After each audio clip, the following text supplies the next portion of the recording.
Melissa Nelson, the FBI Special Agent in charge of the Jacksonville Field Division, Charles Spencer, and JFRD Chief Kurt Wilson. First, let me say this. Our thoughts and prayers go out to the victims and their families who were all affected by this senseless act of violence here today.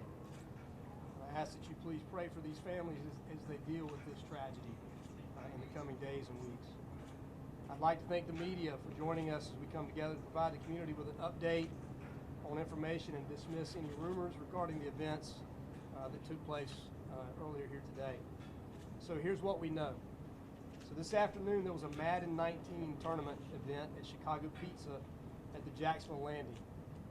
At 1:34 p.m., 911 calls came in stating that people had been shot inside the Chicago Pizza. 2 minutes later, at 1:36, officers were on scene at the Chicago Pizza inside the landing. Shortly thereafter, businesses in the landing went on lockdown as other patrol units worked to evacuate the area. When the SWAT and bomb teams arrived on scene, they also conducted a detailed sweep of the landing. So there were 3 deceased individuals at the scene, one of those being the suspect who took his own life. There were 9 victims transported by JFRD to area hospitals. 7 of those had gunshot wounds. In addition, there were 2 additional gunshot victims that self-transported themselves to local hospitals. I'm happy to report that they are all in stable condition at this time. So let me recap. There were 14 total victims, 12 with gunshot wounds and 12 with other injuries that were sustained during fleeing from the restaurant. So please note this number may change as we learn of other victims who may have transported themselves to area hospitals. If you are a victim and you have not heard from us, we ask that you please call us at 630-0500 to report this. The single suspect in this case is a white male, and this is pending confirmation, but we believe the suspect to be 24-year-old David Katz from Baltimore, Maryland. And the FBI is assisting us with that leg of the investigation in Baltimore. We have located and impounded the suspect's vehicle, and a search of that is pending. But we believe he stayed somewhere locally last night, maybe at a hotel. If anyone has any information about where he stayed last night, please call 630-0500 or email JSOCrimetips at JSOCrimetips@jacksheriff.org.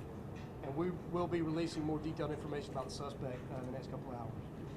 So we know that the suspect used at least one handgun to commit this act, and we are working again with our partners at ATF on that aspect of the investigation. So I'll not be discussing any details pertaining to the motive at this time, as that part of the investigation is still ongoing. So that, as I mentioned at an earlier news conference, there is a video, and we do have a copy of that footage.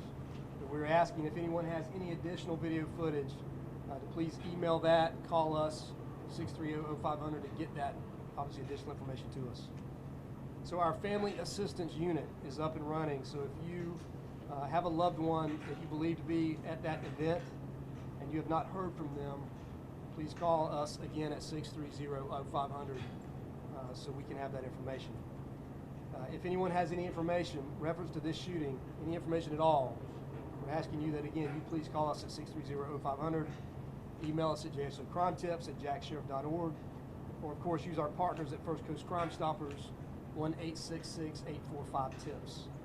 So I want to take a minute to thank the men and women of the Jacksonville Sheriff's Office and the Jacksonville Fire and Rescue for their incredible response today. So we spend a lot of time training together and separately for events like this. We pray obviously that it never happens, but today it did, and they were prepared. I also want to thank our partners, many law enforcement partners, who stepped up with us today to help us work through all of the challenges that we had today. So with that, I will invite our Mayor, Lenny Curry, to say a few words. Mayor. Thank you, Sheriff. Today, this evening, and tonight, Jacksonville is mourning. We have faced an occurrence that is all too common and will require us to continue to do the hard work of public safety to make sure that people are safe. One violent crime in our city is one too many. Tonight, we pray for the wounded, and we pray for the families of those who are lost. Sheriff Williams and JSO are working with State Attorney Nelson and law enforcement professionals from local, state, and federal agencies. We thank them for quickly responding and securing our downtown. Our local fire and rescue professionals rapidly responded, running into chaos to start saving lives. Local medical personnel at several hospitals responded perfectly. At terrible times, we see the best in people, and today is no different. There are witnesses who have not hesitated to talk to law enforcement, and we need that to continue. If you have any relevant information about this incident, you should call the numbers the sheriff and his team are publicizing. Governor Scott and scores of leaders from around the state have expressed their condolences and support. To all those in anyone watching, I say this: pray for Jacksonville as we deal with this senseless tragedy. All right, thank you, Mayor. With that, I'm going to have Charles Spencer, who's the SAC of the local FBI office, say a few words. Spencer. Thanks, Sheriff.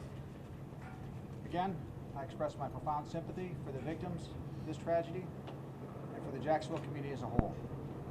At this time, the FBI is providing investigative and technical assistance to the Jacksonville Sheriff's Office. We also are providing assistance for any investigative leads that take us outside the Jacksonville area. Currently, as stated by the Sheriff, FBI Baltimore and ATF Baltimore are assisting the investigation in Baltimore.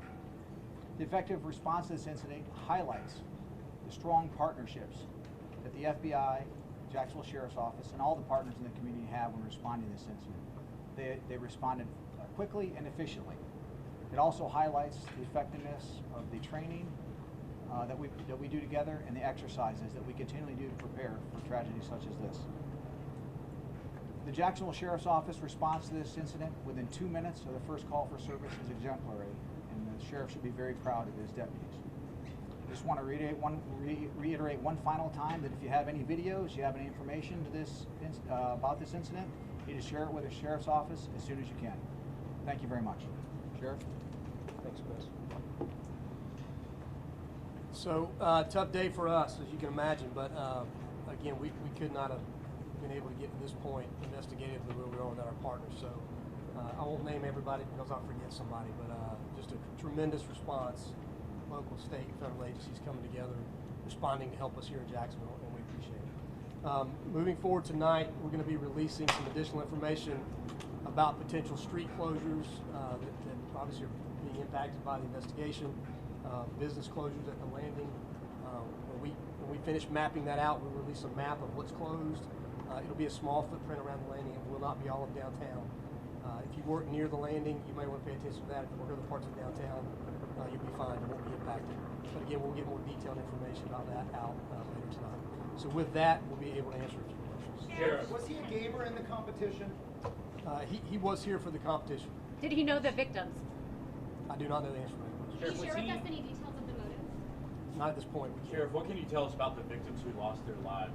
Were they gamers? Do you have any details? Have you been in contact with their family members? So we're still working, Vic, on all of that. So even potentially at this point, confirmation of victim ID has not yet been done. Can you say if they were Sheriff, we children saw or? the robotic device go in that searches for bombs. Is that still, are they still searching areas right now? No, not at this point. So we have, not realizing the catalyst for the event, obviously we took all precautions and that was one of them. Sheriff, about how many Tell people us- were tell us inside something. when this shooting happened? So I don't have that number, but there was a large number of people inside the restaurant. It wasn't full, but there were enough people in there. What was the fire marshal's capacity for that establishment? So the fire marshal capacity is 238, I think I've heard. They're nowhere near that, not even close. Sheriff, the number of fatalities versus the number of injuries, please. So the number of fatalities is 3 to include the suspect. And then you have an additional 9 who were injured from gunshot wounds and 2 that were injured, again, fleeing the restaurants. Can you Sheriff, discuss what the happens about suspect's security? name? Security. How much security was there? So that's, I don't know, we have to look at that down the road. And see. Sheriff, have you We haven't learned looked if at the that. victims were local or not? So again, until we can confirm the identity of the victims, I can't answer that question, but that's something that we're working on. And once we do that, keep in mind, then we're gonna have to reach out, and if they are from out of town, it's gonna take some time to locate these families. Is there another suspect? So our in family custody? unification process, our family assistance process, is very narrow at this point. So we. Is there another suspect in custody? There is not another suspect in custody. There's only one suspect. Sheriff, we in heard that Jacksonville Fire Rescue was nearby doing some training. They get quickly to see. Can you talk a little bit about that? Yeah, they were. They were close by doing some elevator work, I believe. They've been in this building, and were able to respond quickly. And again, hats off to them for their tremendous response and the courage they show day in and day out, but in particular today.